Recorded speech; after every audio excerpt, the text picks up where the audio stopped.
Tad mums ir atkal par esošajām attiecībām jautājums, kā atkal satuvināties.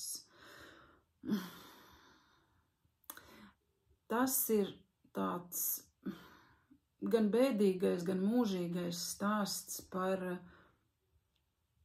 attiecībām, par kurām cilvēki saka, mēs izdegām, mēs piekusām viens no otra, mēs atsvešinājāmies, tāpēc, ka bija ļoti daudz darba, vai tāpēc, ka mums daudz bērnu un maz laika iespējas to pavadīt kopā, un vienmēr tiek atrasts kaut kāds tāds,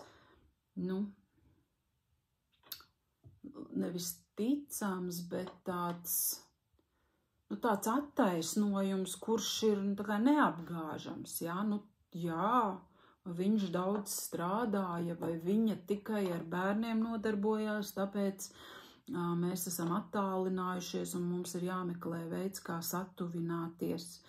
Šī ir tā varbūt nepatīkami dzirdamā lieta, un es pieļauju, ka daļa no jums to negrib dzirdēt, esot attiecībās un joprojām turpinot meklēt veidus, kā uzlabot esošās attiecības. Neviens tāpat vien neattālinās viens no otra, neviens tāpat vien nekrāpj, neviens nekļūst vienaldzīgs, tāpat vien. Tā, esmu atpakaļ, bija kaut kāds pārāvums laikam. Jā, tātad neviens neiet kaut kur pa kreisi, tāpat vien sava prieka pēc, un arī mazāk pievērš uzmanības otram, arī sava prieka pēc. Tā nenotiek. Tā vienkāršā atbilde ir tāda, ka nav līdz galam forši būt blakus tam cilvēkam. Negribās tur būt, vienkārši negribās tur būt.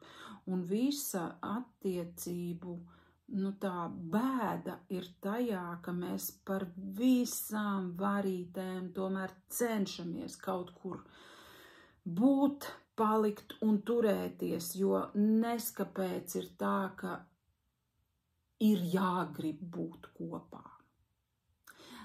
Skaidrs, bērni, kopīgi īpašumi, visas tās lietas, jā, tas viss ir, tas viss eksistē, tas viss sarežģīja un apgrūtina to situāciju, bet vienkārši, ja jūs gribat nevis uzlīmēt plāksteri kaut kādai situācijai un paslaucīt to vienkārši zem gultas un izlikties, ka kaut kas nav, tad rēķinieties, ka tas ir uz laiku, ka tā palīdzība, tā atkal satuvināšanās, viņa ir uz laiku un viņa ir mākslīgi radīta. Un var būt, ka īstenībā, ka tās jūsu attiecības pat uzlabosies tad, ja jūs neieciklēsieties tik ļoti uz to visu, ka jūs necentīsieties mākslīgi radīt kaut kādu romantiku vai ar pārgrieztām sejām un sakostiem zobiem braukt kopīgos kaut kādos ceļojumos, pārgājienos, jo tā vajag, jo mēs esam ģimene, jo visi citi tā dara. Palaidiet kaut kādā brīdī to visu, Es apzinos, ka es jums nevaru šodien iedot katram kaut kādu individuālu recepti, un es ļoti pieļauju, ka kādam šo dzirdēt ir vienkārši šaušalīgi, Jums negribās to dzirdēt, un jums gribās strīdēties pretī, bet ja reiz gribās tiešām saprast to iemeslu, kāpēc tā ir, tad tā ir tā vienkārši socionika, vienkārši nesaderība, negribās būt kopā. Tik daudz negribās būt kopā. Varbūt var būt mazāk kopā, bet kvalitatīvāk. Uz cieņas vien ar neizbrauks tajā visā. Jābūt jau ir arī kaut kādai vilkmei pret to cilvēku, fiziskai pievilcībai arī šajā visā. Bet atcerieties, ka ar varu mīļš nekļūsi.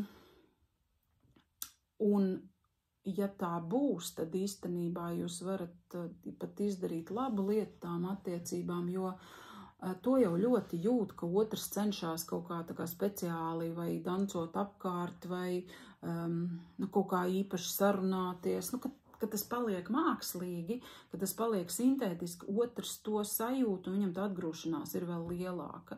Bet tad, kad mēs cienam otra privātumu un atzīstam, ka varbūt tas otrs tik daudz negrib būt ar mani kopā un arī godīgi sakot, varbūt arī man vairs nav tik interesanti, tad tā līdzās pastāvēšana var būt nesāpīgāka, mierīgāka, ne tik emocionāla un ne tik pārmetoša, varbūt tā es teiktu.